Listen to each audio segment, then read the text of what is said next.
Dear student, welcome to Giri's Tech Hub counseling sessions. Students, I am Adinath Giri, Director of Giri's Tech Hub Private Limited Pune. Student इस video के माध्यम से मैं आपको हमारा जो data analytics plus AWS plus Azure plus GenAI का जो मॉड्यूल है इसके बारे में इन डेप्थ काउंसलिंग करने जा रहा हूँ. सो स्टूडेंट इस काउंसलिंग वीडियो के अंदर हम कुछ टॉपिक कवर करेंगे like as about Giri's tech hub, course content, about admission process, project development guidelines, about mock interview process and about placement policies.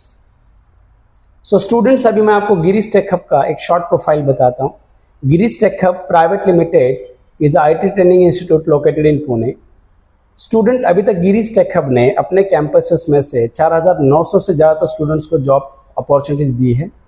Basically वैसे तो गिरीज टेक हब 2010 से मार्केट में ट्रेनिंग इंडस्ट्री के अंदर प्रेजेंट है, बट 2010 से 2018 तक गिरीज टेक हब सिर्फ ट्रेनिंग ही प्रोवाइड करता था. 2018 में गिरीज टेक हब ने अपना खुद का training and placement department setup करके अभी तक 4900 से ज़्यादा स्टूडेंट्स को जॉब प्लेसमेंट दिया है. स्टूडेंट्स, अगर आप हमारा प्लेसमेंट रिकॉर्ड अगर चेक करना चाहते हैं तो आप हमारी वेबसाइट पे जाइए techhubindia.org. इस वेबसाइट पे अगर आप जाते हैं तो आपको हमारा पूरा प्लेसमेंट रिकॉर्ड आप देख सकते हैं. इवन अगर आपको देखना है कि गिरीज टेक हब ने अभी तक कौन से कंपनीज के कैंपसेस कंडक्ट किए हैं, ये भी रिकॉर्ड आपको वेबसाइट के ऊपर जाके मिल सकता है. आप वेबसाइट को विजिट करके देख सकते हैं. ओके, तो चलिए गाइज मैं कोर्स कंटेंट के ऊपर आता हूँ. अगर हम डेटा एनालिटिक्स की बात अगर हम करते हैं तो इसमें हम पहले कोर पाइथन पढ़ेंगे, then SQL, PLSQL, then Python with OOP, Python with database, statistics, Excel. अगर आपको लगता है कि इसके अंदर इस टॉपिक के जो सब कंटेंट है ये अगर आपको देखने हैं तो आप हमारे techhubindia.org के ऊपर जाके उस वेबसाइट को विजिट करके आप पूरे के पूरे सब कंटेंट देख सकते हैं. राइट, उसके बाद गाइज हम यहाँ पे आपको NumPy, Pandas, data visualisation, basic stat with Python, data processing, right, exploratory data analysis, machine learning, Tableau, Power BI, Snowflake, SharePoint, Power Automate, Azure, AWS, even Matplotlib, data cleaning, even foundation of GenAI, tools of GenAI, prompt engineering, generative AI APIs, generative AI models and AI for text code and media. इसकी भी in depth content मैंने brochure के अंदर सारे सब content दिए हैं. आप हमारी वेबसाइट को विजिट करके ब्राउचर डाउनलोड करें तो आपको पूरे के पूरे सब कंटेंट मिलेंगे. बट वीडियो के अंदर सारे कंटेंट एक्सप्लेन करना पॉसिबल नहीं है, इसीलिए मैं मेन टॉपिक ही आपको एक्सप्लेन कर रहा हूँ. सो स्टूडेंट्स, इस कोर्स में हमारे पास और एक मॉड्यूल है that is a behavioural and logical development module. Right, मतलब जैसे अगर हम प्लेसमेंट के लिए प्रिपेयर करते हैं तो टेक्निकल नॉलेज के साथ ही हमें कुछ चीज़ें बहुत इंपॉर्टेंट है, लाइक एज कि हमारा एप्टीट्यूड प्रिपरेशन बहुत इंपॉर्टेंट है, लॉजिकल रीजनिंग इंपॉर्टेंट है, कम्युनिकेशन इंपॉर्टेंट है, soft skill, HR interview prepare, ये सारी चीज़ें बहुत इंपॉर्टेंट है. इसीलिए हमने एक अलग मॉडल डिज़ाइन किया कि जिसके अंदर हम आपको quantitative aptitude, logical reasoning, English communications के ऊपर फोकस करते हैं, सॉफ्ट स्किल के ऊपर फोकस करते हैं, HR interview preparation, GD preparation, ये सारी चीज़ें इन डेप्थ पढ़ाई जाती हैं. सो स्टूडेंट्स, अगर हम यहाँ आते हैं प्रोजेक्ट की बात अगर आप करेंगे तो यहाँ देखिए सबसे पहला हम एक प्रोजेक्ट करवाएंगे. राइट, जो बेसिक होगा पाइथन, पांडास, NumPy, राइट, मेटप्लॉट, ये सारे टेक स्टैक को यूज़ करके हम एक प्रोजेक्ट आपको क्रिएट करके देंगे जो पूरा डेटा एनालिसिस के बेसिस पे होगा. प्रोजेक्ट 2 सेकेंड स्टैक अगर देखेंगे, डेटा सोर्स के लिए हम CSV, एक्सेल या स्नोफ्लेक या SQL सर्वर यूज़ करेंगे. डेटा प्रोसेसिंग के लिए हम पाइथन के अंदर पांडास या NumPy का यूज़ करते हैं. डेटा मॉडलिंग के लिए power BI data model create करेंगे. विजुअलाइजेशन के लिए पावर BI या Tableau करेंगे और एनालिटिक्स के लिए DAX फंक्शंस का यूज़ करते हैं. Guys we have a third project होगा जिसके अंदर टेक स्टैक होगा. डेटा सोर्स में CSV, एक्सेल, स्नोफ्लेक वगैरह, पाइथन है, पावर BI है. उसके बाद इसमें आपको क्लाउड इंटीग्रेशन भी पढ़ाया जाएगा. AWS, Azure, क्लाउड इंटीग्रेशन सारी चीज़ें पढ़ाई जाएगी. और इन डेप्थ सिलेबस के लिए आप हमारा ब्राउचर वगैरह पूरा डाउनलोड कर. चलिए स्टूडेंट्स, अभी हम एडमिशन प्रोसेस के बारे में बात करते हैं. अगर आप गिरीज टेक हब की बात करते हैं तो गिरीज टेक हब डायरेक्टली किसी को एडमिशन्स नहीं देता है. राइट, गिरीज टेक हब के यहाँ पे एडमिशन्स करने के लिए पहले आपको एक एंट्रेंस एग्जाम देनी पड़ेगी, एक पर्सनल इंटरव्यू देना पड़ेगा. ये इंटरव्यू या एग्जाम किसी डिस्काउंट या कोई स्कॉलरशिप के लिए नहीं है, ये एंट्रेंस एग्जाम क्वालिटी चेक के लिए है. हम मतलब गिरीज टेक हब चाहता है कि उसके पास जो भी स्टूडेंट्स आए हैं उनका एटीट्यूड ठीक हो, बिहेवियर ठीक हो, वो लर्नर हो.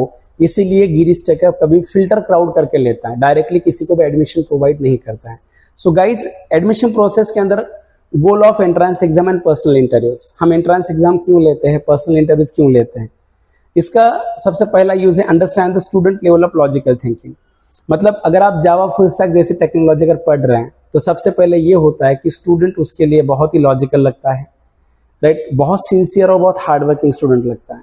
मतलब बहुत बार क्या होता है कि स्टूडेंट्स बहुत बार ऐसे सुनते हैं लोगों से कि जावा फुल स्टैक करना है, ये करना है, बट पहले उसने एक बार देखना भी चाहिए कि क्या वो कैपेबल है, ये भी एक चीज़ देखी जाती है। उसके बाद में है understand the student level of communications. मतलब बहुत बार ऐसे होता है कि student are preparing for a placements and they are only joining a Java courses. Java जैसे कोर्स ज्वाइन करते हैं वो टेक्निकली पढ़ते हैं, बट अगर स्टूडेंट का कॉन्फिडेंस नहीं है, कम्युनिकेशन ठीक नहीं है, या उसका एटीट्यूड अगर ठीक नहीं है, या बहुत ही वर्स्ट कम्युनिकेशन है कि जो 2 या 4 महीने के ड्यूरेशन में डेवलप नहीं हो सकता, तो ऐसा बच्चा जावा का कोर्स करने के बाद भी 90% प्लेस होने के कम चांसेस हैं, राइट। इसीलिए हम इस पर्सनल इंटरव्यूज में कम्युनिकेशन की लेवल भी चेक करते हैं, और कम्युनिकेशन के लेवल के बाद हम डिसाइड करते हैं कि स्टूडेंट को किस तरीके का कम्युनिकेशन का ट्रेनिंग देना चाहिए, राइट। मतलब जैसे अगर बहुत वीक कम्युनिकेशन है, अगर हमें लगता है कि उसके अंदर पोटेंशियल है कि वो अपना कम्युनिकेशन डेवलप कर सकता है, तो हम उसे स्क्रैच से कम्युनिकेशन के लिए अलग ट्रेनर लगा देते हैं। अगर लगता है कि स्टूडेंट का कम्युनिकेशन बहुत ही अच्छा है, हम उसे अलग कैटेगराइज करते हैं और उसे अलग तरीके का ट्रेनिंग होता है। ये भी एक इसका एंट्रेंस एग्जाम का मेन गोल है, राइट। उसके बाद में इस पर्सनल इंटरव्यूज में हमें स्टूडेंट का एजुकेशनल बैकग्राउंड समझ में आता है। मतलब Girish tech hub non tech student को अपने इंस्टीट्यूट में अलाउ नहीं करता है, like as commerce, BSc, right, BSc chemistry, biology, या इवन बीसीए बीसीएस के भी जो स्टूडेंट्स होते हैं, राइट, उनका भी अच्छे से बैकग्राउंड वगैरह देख के हम उनको इनरोल कर देते हैं। क्योंकि बहुत बार क्या होता है कि बहुत सारे नॉन टेक स्टूडेंट्स ये यूट्यूब जैसे ऐड वगैरह देख के आते हैं और उनको लगता है कि हम कर लेंगे, बट नहीं है। देखिए, इस तरीके के कोर्सेज करने के लिए आपका एजुकेशन बैकग्राउंड बहुत मैटर करता है। अगर आप इंजीनियरिंग करके या बीसीए बीसीएस अच्छे कॉलेज से करके या एमसीए करके अगर आप ऐसे कोर्सेज करते हैं तो आपको ये फ्रूटफुल होता है। इसीलिए हम पर्सनल इंटरव्यू के जरिए, एंट्रेंस एग्जाम के जरिए बच्चे का एजुकेशन बैकग्राउंड चेक करते हैं, और जब लगा कि नहीं ये बच्चा उस एजुकेशन क्राइटेरिया में नहीं बैठता है, इज क्लियर, तब हम उस स्टूडेंट्स को हमारे कोर्स के लिए अलाउ नहीं करते हैं। इसका रीज़न ये भी है कि बिकॉज हम बहुत ही टेक्निकल पढ़ाते हैं, डेटा स्ट्रक्चर हम बहुत इन डेप्थ पढ़ाते हैं, और उसके लिए वो अंडरस्टैंडिंग के लिए बच्चे का आईक्यू अच्छा होना चाहिए, बच्चा बहुत सीरियस होना चाहिए, तभी वो इस कोर्स को झेल सकता है। इसीलिए भी Girish tech hub non technical student को अपने इंस्टीट्यूट्स के अंदर अलाउ नहीं करता है।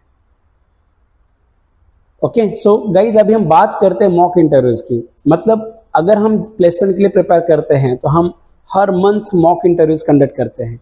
सो गाइज मॉक का गोल क्या है? मॉक से हम स्टूडेंट के अंदर जो इंटरव्यू के बारे में छुपी हुई जो डर है उसे हम निकालना चाहते हैं। इसीलिए गिरीश टेक हब अपने कोर्स के ड्यूरेशन में हर मंथ में 20 डेज के बाद एक मॉक इंटरव्यू कंडक्ट करता है। सो मॉक इंटरव्यू की प्रोसेस की बात अगर आप करते हैं तो मॉक इंटरव्यू की प्रोसेस में क्या होगा, राउंड 1 में हम प्रोग्रामिंग टेस्ट और एप्टीट्यूड टेस्ट लेते हैं। मतलब ये मॉक इंटरव्यू गाइस जितना सिलेबस क्लासरूम में हुआ है उतने ही टॉपिक के ऊपर होता है। मॉक इंटरव्यू की बात अगर हम करते हैं तो मॉक में जो क्लासरूम में सिलेबस पढ़ा है उसके बाहर कुछ एक्स्ट्रा कंटेंट कुछ नहीं आता है। सेकेंड राउंड जो होता है face to face L1 interviews, third round जो होता है face to face L2 interview and HR interview होता है, right. So guys mock interviews के बाद हम स्टूडेंट को शॉर्टलिस्ट करते हैं। मतलब आफ्टर मॉक इंटरव्यूज हमारे पास 2 कैटेगरीज होती है, L1 and L2। So L1 जो स्टूडेंट्स होते हैं, मतलब वो स्टूडेंट्स होते हैं कि जिनका प्रिपरेशन ठीक तरीके से नहीं है, मतलब वो बिलो एवरेज होते हैं, मतलब किसी कारणवश किसी रीजन की वजह से उस ड्यूरेशन में वो प्रिपेयर नहीं है। और L2 के अंदर वो स्टूडेंट्स होते हैं कि जिनकी परफॉर्मेंस एवरेज या एवरेज प्लस हो या एक्सलेंट हो, ये स्टूडेंट L2 के लिए हैं। तो नॉर्मली हम क्या करते हैं कि जो स्टूडेंट्स प्रिपेयर नहीं कर पा रहे या जो स्टूडेंट बहुत वीक है, हम उनको एक्स्ट्रा सपोर्ट देते हैं प्रिपरेशन के लिए, ताकि नेक्स्ट मॉक में उनकी इंप्रूवमेंट हो। और मॉक के जरिए हम गाइस स्टूडेंट आइडेंटिफाई कर सकते हैं अभी हम कौन से स्टूडेंट्स हैं जिनको प्लेसमेंट के लिए हम एलिजिबल कर सकते हैं, कौन से स्टूडेंट है जो प्रिपेयर कर सकते हैं, कौन से स्टूडेंट है जो प्रिपेयर नहीं है। मतलब ये स्टूडेंट को प्लेसमेंट प्रोसेस से बाहर निकालने के लिए नहीं है, ये स्टूडेंट की क्वालिटी इंप्रूवमेंट के लिए। देखिए हमने बहुत बार ये देखा है गाइस कि बहुत बार ऐसे होता है कि स्टूडेंट्स प्लेसमेंट के लिए प्रिपेयर नहीं होते हैं and they are appearing for companies, तो वहाँ पे वो फर्स्ट राउंड क्लियर नहीं कर पाते हैं, सेकंड राउंड क्लियर नहीं कर पाते हैं, बहुत बार रिजेक्ट हो जाता है। जब बच्चा 7-8 इंटरव्यू देने के बाद ऑलमोस्ट रिजेक्ट हो रहा है, तो राइट। उसके बाद कुछ दिनों के बाद बच्चा डिप्रेशन में जाने के चांसेस होते हैं। और दूसरी चीज़ क्या होता है, अगर आप किसी कंपनी के लिए अनप्रिपेयर अप्लाई करते हैं और अगर आप उस कंपनी में रिजेक्ट हो जाते हैं तो आपको वो कंपनी आगे वाले 3 महीने या 6 महीने दोबारा अलाउ नहीं करती है, लॉकिंग पीरियड लगा देती है। तो ये मतलब ये होता है ना कि अननेसेसरी आप आपका चांस गंवा रहे हैं। ये भी एक रीज़न है। मतलब हम स्टूडेंट को ये बोलते हैं कि आप जब भी प्लेसमेंट के लिए बैठें तो प्रिपेयर रहे, कॉन्फिडेंट रहे। जब आप प्रिपेयर रहेंगे तो आप कॉन्फिडेंट रहते हैं, जब प्रिपेयर रहेंगे कॉन्फिडेंट रहेंगे तो प्लेसमेंट के आपके चांसेस बढ़ जाते हैं। मतलब यहाँ पे हम स्टूडेंट को कैटेगराइज ऐसा नहीं करते कि किसी कुछ नहीं आता है बहुत बेटर, ऐसा नहीं। हम ये चाहते हैं कि कुछ ऐसे लोग होते हैं जिनको इंप्रूवमेंट की जरूरत है, उनको समझ में आना चाहिए कि हमें इंप्रूवमेंट की जरूरत है। ये इस मॉक का मेजर गोल है, राइट गाइज। देखिए हमारी प्लेसमेंट पॉलिसीज क्या है। प्लेसमेंट पॉलिसीज में अगर आप जैसे गिरीश टेक हब की बात अगर आप करते हैं तो गिरीश टेक हब से अगर उसका स्टूडेंट चाहता है कि गिरीश टेक हब उसे प्लेसमेंट के लिए सपोर्ट करें, प्लेसमेंट के लिए हेल्प करें, तो स्टूडेंट्स हमारा सबसे पहला क्राइटेरिया 80% अटेंडेंस मैंडेटरी है। अब देखिए अटेंडेंस मैंडेटरी क्यों है। अटेंडेंस से बच्चे की सिंसियरिटी समझ में आती है, अटेंडेंस से बच्चे की कंसिस्टेंसी समझ में आती है, अटेंडेंस से बच्चे के अंदर के पेशेंस समझ में आते हैं, इसीलिए अटेंडेंस का क्राइटेरिया कंपलसरी है। दूसरी चीज़ क्या है, राइट, अगर प्लेसमेंट के लिए स्टूडेंट को अपीयर करना है तो उसे L1 इंटरव्यू क्लियर करना मैंडेटरी है। मतलब वो L2 में जो स्टूडेंट्स आते हैं हम उनको ही प्लेसमेंट के लिए रिकमेंड करते हैं। मतलब हम L1 वाले बच्चों को छोड़ते ऐसा नहीं है। जो बच्चे वीक हैं हम वापस से उनका, देखिए जो बच्चे वीक है वापस से उनका 15 से 20 दिन के बाद वापस से मॉक लेते हैं, उनको एक्स्ट्रा सपोर्ट देते हैं, एक्स्ट्रा मटेरियल देते हैं और हर रोज उनके टेस्ट वगैरह लेके प्रैक्टिस वगैरह करवा के वापस 15 दिन के बाद वापस उनकी मॉक होती है। और जब वो 15 दिन के बाद वापस से L2 में आते हैं तो हम उसे प्लेसमेंट के लिए रिकमेंड करते हैं। मतलब यहाँ पे ये बहुत इंपॉर्टेंट है कि जो भी स्टूडेंट पढ़ रहा है उसे समझ में आना चाहिए कि मैं प्रिपेयर हूँ या नहीं। अभी आजकल बहुत बार क्या होता है कि student are joining a classes, they are paying a fees, but उस तरीके से प्रिपेयर नहीं करते हैं, राइट। इस वजह से क्या होता है उनकी परफॉर्मेंस नहीं दिखती है, तो प्लेसमेंट के लिए उनको फायदा ही नहीं होता। तो हम चाहते हैं कि बच्चे प्रिपेयर करें, इसीलिए हम थोड़ा सा उनको कैटेगराइज करके उनके ऊपर ध्यान देते हैं, उसके ऊपर ज़्यादा फोकस वगैरह करके उनसे ज़्यादा पढ़ाई करवा के उन्हें वापस से पुश करते हैं ताकि उनका प्लेसमेंट का रेशियो बढ़े। और थर्ड पॉलिसी ये है गाइस कि अगर आप प्लेसमेंट चाहते हैं तो प्रोजेक्ट करना कंपलसरी है। अगर आप प्रोजेक्ट नहीं करते हैं हम आपको प्लेसमेंट के लिए रिकमेंड नहीं करेंगे। प्रोजेक्ट के लिए ये होता है कि हमारे पास सेपरेट एक इंक्यूबेशन सेंटर है, डेवलपमेंट लैब है जिसका कैपेसिटी 200 का है। Is it clear? वहाँ पे आपको कंपलसरी 8 घंटे बैठ के हम आपको प्रोजेक्ट गाइड वगैरह देते हैं, उसके अंडर में बैठ के आपको प्रोजेक्ट बनाना कंपलसरी है। और प्रोजेक्ट के रिव्यू में, राइट, आपका कोड चेंज किया जाता है, आपके प्रेजेंटेशंस लिए जाते हैं। उस दौरान अगर कभी समझ में आता है कि बच्चे ने कोड चीट किया है या कहीं से प्रोजेक्ट उठाया है तो भी बच्चा रिजेक्ट किया जाता है प्लेसमेंट के लिए। ये भी एक मैंडेटरी पॉलिसी है, राइट। उसके बाद में देखिए हम प्लेसमेंट की जो कॉल है गाइज आफ्टर 4.5 मंथ स्टार्ट करते हैं, राइट। मतलब जो भी आपकी बैच जब भी स्टार्ट होगी वहाँ से 4.5 मंथ में हम आपका प्लेसमेंट स्टार्ट करते हैं। टिल जब तक प्लेसमेंट नहीं होगा तब तक हम आपको सपोर्ट करेंगे। बट मैंडेटरी ये है गाइज कि आपको कंटिन्यूअसली मॉक देना मैंडेटरी है, टेस्ट देना कंपलसरी है, ओके। देखिए और सबसे इंपॉर्टेंट चीज देखिए, if student does not clear the L1 interview in the current mock, we will organize another mock interview after 20 days and provide additional support to the help to the student for clear the L1। मैंने आपको already बता चुका हूँ। अगर बच्चा L1 interview clear नहीं करता है तो वापस से हम उसे वापस से दोबारा टेस्ट लेते हैं। हर 15-15 दिन के बाद टेस्ट लेके प्रिपेयर करवा के उसे L1 से L2 में लाते हैं और बाद में प्लेसमेंट के लिए रिकमेंड करते हैं। Is it clear? उसके बाद में देखिए गाइज, वाई प्लेसमेंट पॉलिसीज। अगर आप यहाँ देखिए, मैं पब्लिकली इतनी पॉलिसी इसलिए बता रहा हूँ कि प्लेसमेंट की पॉलिसीज क्यों है, इसका रीजन क्या है। देखिए प्लेसमेंट पॉलिसी इसीलिए कि हमें एजुकेशन की क्वालिटी इंप्रूव करनी है, हमें स्टूडेंट के अंदर डिसिप्लिन मेंटेन करना है, राइट। और जब तक आप टेस्ट नहीं लेते हैं, स्टूडेंट को रियलाइज नहीं करते हैं, तब तक वो अपने अंदर इंप्रूवमेंट नहीं करेगा, राइट। मतलब हम ये चाहते हैं कि जो भी स्टूडेंट हमारे पास पढ़ते हैं, राइट, उनकी खुद की डेवलपमेंट हो और उसके लिए टेस्ट इंपॉर्टेंट है, उनके वीकनेसेस फाइंड आउट करना इंपॉर्टेंट है, इसीलिए हमने L1 एंड L2 लगा दिया है। गाइज सेकेंड थिंग क्या है, दूसरा गोल क्या है, और aim is to develop and supply the industry with competent skill and quality professionals. ठीक है, जैसे मान लीजिए कि अगर मैं कहूँ अगर मैं गिरीश टेक हब की बात करूं, अगर मैं कहूं कि किसी को प्लेस करना है तो मेरे कहने से वो प्लेस नहीं होगा, उसके अंदर वो स्किल आना चाहिए, उसके अंदर वो डिसिप्लिन आना चाहिए। और डिसिप्लिन और स्किल सिर्फ ट्रेनिंग से नहीं आते, उसके लिए हार्ड वर्क लगता है, कंसिस्टेंसी लगती है, पढ़ाई लगती है, ये तो बच्चे का ही काम होता है। इसीलिए हम चाहते हैं कि इस मॉक के दौरान बच्चों को समझ में आना चाहिए कि हमारे अंदर क्या वीक पॉइंट्स हैं कि जो मैं इंप्रूव करूँ ताकि मैं जल्दी से जल्दी मार्केट में प्लेस हो जाऊँ। That is very very more important fact. Third point ये है guys, student should understand the interview process before the actual interviews. Mock से वही गोल है कि बच्चा इंटरव्यू की प्रोसेस समझे। और फोर्थ पॉइंट ये है कि एक बार स्टूडेंट ने रियलाइज करना चाहिए कि अगर मैं किसी कंपनी से 4 लाख की, 5 लाख की, 10 लाख की पैकेज अगर मांग रहा हूं तो क्या मैं उस पैकेज के काबिल हूं या नहीं हूं।